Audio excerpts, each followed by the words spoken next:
Okay, moving on now. We're going to go to the Renaissance art, architecture, and science. So this is where we're going to look for Bruggelesche. Art, architecture, and science were closely linked during the Renaissance. In fact, it was a unique time when these fields of study fused together seamlessly. For instance, artists like Da Vinci incorporated scientific principles such as anatomy into their work, so they could recreate the human body with extraordinary precision. Architects such as Filippo Brunelleschi studied mathematics to accurately engineer and design immense buildings with expansive domes. So we're asked now in the questions to click Brunelleschi, okay, and it's gonna hopefully open us up in a new tab here if we click that. Maybe. Yeah, okay, here we go. And we're going to write down one of his famous buildings and one of his famous um, inventions as well. Okay? So you can read through this. Okay? I think you can find it. You can look into architecture. There'll probably be something in here. Okay? And then some of reinvention. So we're talking about this stuff here, his other works. Okay. So I want you to try to get through and read this part. All right. Look for one of his famous buildings and then look for one of his famous inventions too. That's also in here. Okay.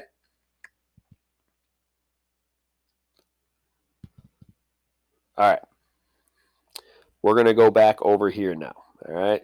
So moving on, scientific discoveries led to a major shift in thinking. Galileo and Descartes presented a new view of astrology and mathematics, while Copernicus proposed that the sun, not the earth, was the center of the solar system.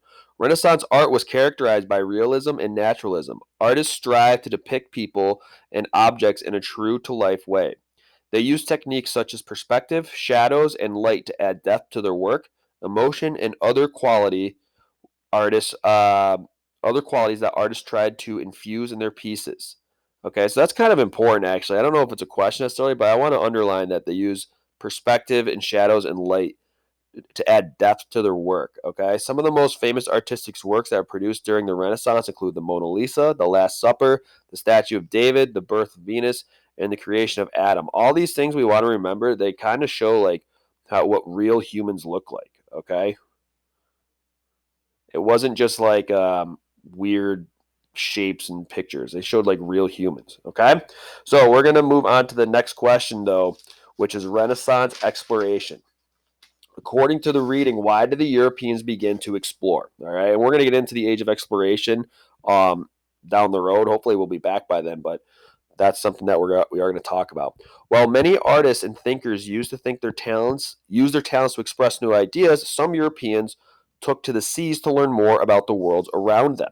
In a period known as the Age of Discovery, several important explorations were made. Voyagers launched expeditions to travel the entire globe.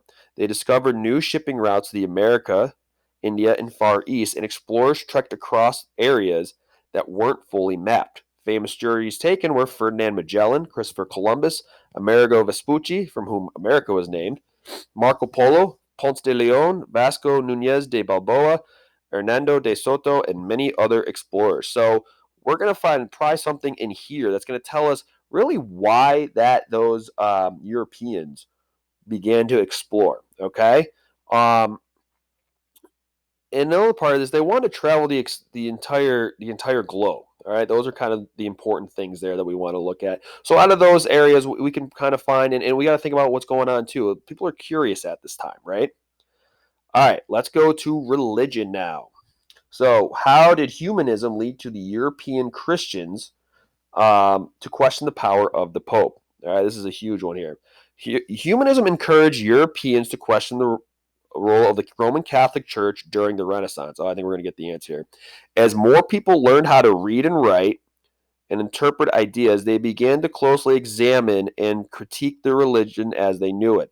Also, the printing press um, allowed for texts such as the Bible to be easily reproduced and widely read by the people themselves for the first time.